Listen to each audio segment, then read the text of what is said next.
वहीं खबरों में आगे बढ़ते हैं। पलामू जिले के पांकी में हुई दो गुटों की झड़प के बाद माहौल गर्मा गया। घटना वाले पांकी प्रखंड में धारा 144 लागू कर हालात पर काबू पाया गया। स्थिति सामान्य होने पर घटना के नुकसान की तस्वीरें सामने आने लगी। पांकी के मस्जिद से सटे चौक पर तोरण द्वार लगाने के दौरान हुए विवाद से भड़के माहौल में दो घरों को आग के हवाले कर दिया गया। वहीं आधा दर्जन दुकानों में तोड़फोड़ की गई।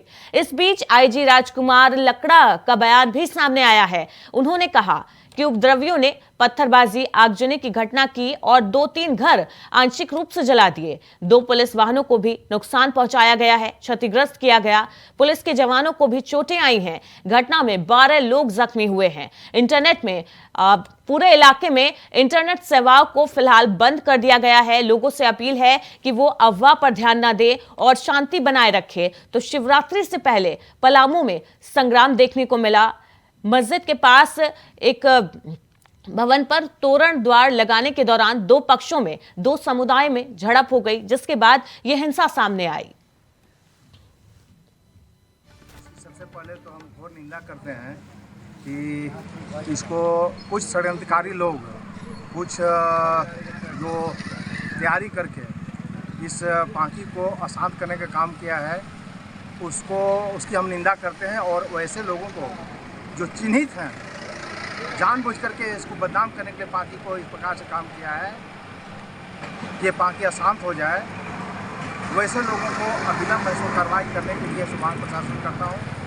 आप यहाँ से आगे बढ़ें, ये चौक से आगे, और चौक से आगे बढ़ेंगे तो देखेंगे कि हजारों ईंटा और पत्थर ऐसा पड़ा हुआ है ये नीचे में। ये पत्थर आया कहाँ से?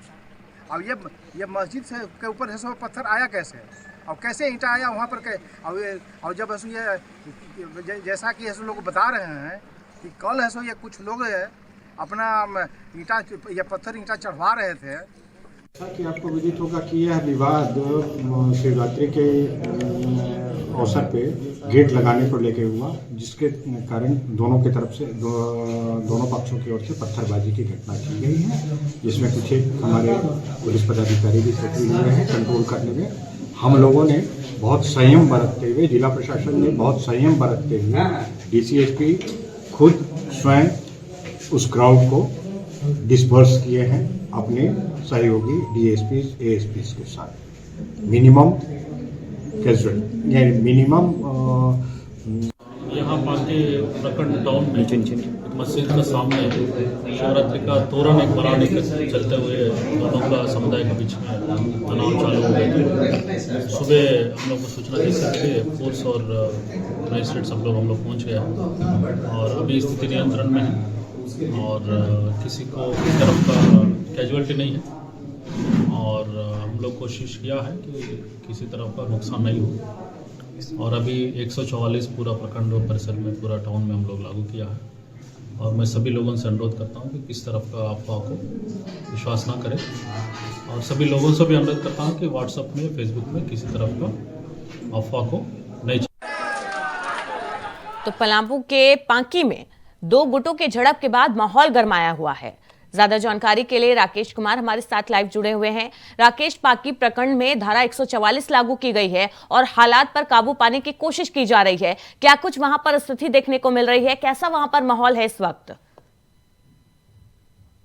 और पुलिस ने वहां पे पूरी तरह से कंट्रोल कर लिया है जो स्थिति बनी हुई थी कल की। तो अभी की बात की जाए तो धारा 144 लागू है, इंटरनेट की सेवाएं रोक दी गई हैं और शाम को फिर से एक बार शासन के लोग समीक्षा करेंगे कि आगे क्या कुछ करना है और इसके बाद से तय होगा कि आखिर 144 हटाया जाएगा और फिर इंटरनेट की सेवाएं कब बहाल की जाएंगी। लेकिन सबसे बड़ी बात कही जा सकती है कि आरोप प्रत्यारोप का भी दौर शुरू हो गया है। राजनीतिक दल के लोग एक दूसरे पे आरोप प्रत्यारोप लगाने लगे हैं और हो सकता है कि थोड़ी देर में बीजेपी जो के बाबूलाल मरांडी का प्रेस कॉन्फ्रेंस होना है। उन्होंने जिस तरीके से कल सवाल खड़े किए थे पार्टी की तरफ से और आज फिर उन्होंने प्रेस कॉन्फ्रेंस के माध्यम से अपनी बातों को रखने की जरूर कोशिश करेंगे। लेकिन निश्चित तौर पे कहा जा सकता है कि बड़ी ही दुर्भाग्य की स्थिति है जो इस तरह के माहौल, जहां शिवरात्रि का माहौल बन रहा था, शिव बारात की तैयारी चल रही थी और वैसे मौके पर 2 संप्रदाय के लोगों के बीच टकराहट बढ़ी है। जी बिल्कुल राकेश, जिस तरीके से 2 समुदाय के बीच में यह झड़प हुई, आखिर विवाद क्या था और क्या उपद्रवियों की पहचान हो पाई है? आखिर किसने इतनी बड़ी हिंसा को अंजाम देने की कोशिश की? देखिए, शिव बारात को लेकर जो रूट निर्धारित था, कहीं न कहीं शिव बारात के दौरान जो स्वागत समिति होती है, तमाम लोग होते हैं, तो तोरण द्वार बनाए जाते हैं और उस इलाके में जहाँ पे तोरण द्वार बनाए जा रहे थे, उसका सबसे पहले एक विशेष संप्रदाय के लोगों ने भी किया है और उसके बाद से जब जानबूझकर वहां पे फिर से तोरण द्वार लगाने की कोशिश की गई, तब फिर पत्थरबाजी हुई और इसके बाद से हिंसा भड़क गई। उसके बाद से एक विकराल रूप धारण कर लिया, जिसमें आगजनी की घटनाएं भी हुई, पत्थरबाजी भी हुई है और कहीं न कहीं कई लोगों को चोट भी आई थी। प्रशासन ने तुरंत कार्रवाई करते हुए धारा 144 लगाकर कोशिश की कि मामले को सुलझाया जा सके।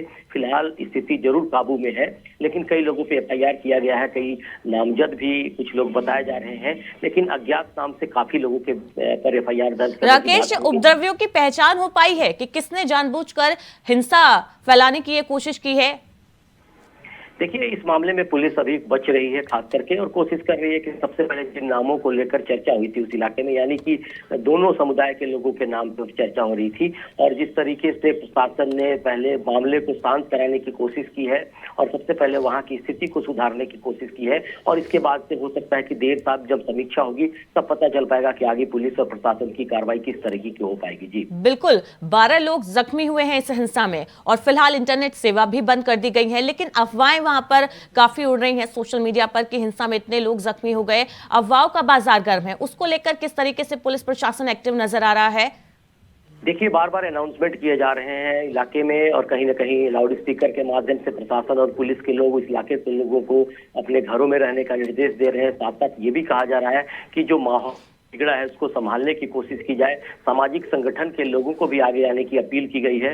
तो तमाम लोग कहीं न कहीं पहल कर रहे हैं कि सबसे पहले कि वहाँ की जो स्थिति है, वहाँ का जो माहौल है, उसको दुरुस्त किया जाए और कानून की दृष्टिकोण से जो कार्रवाई होगी थोड़ी देर में पता चल पाएगा। जब पुलिस और प्रशासन के लोग एक बार समीक्षा करेंगे तब पता चल पाएगा कि आखिर किस तरीके से वहाँ पे आगे कार्रवाई की जाएगी। जी बिल्कुल राकेश, देखना होगा आगे क्या कुछ कार्रवाई की जाती है इस पूरे मामले पर। बहुत बहुत शुक्रिया इस अपडेट के लिए आपका।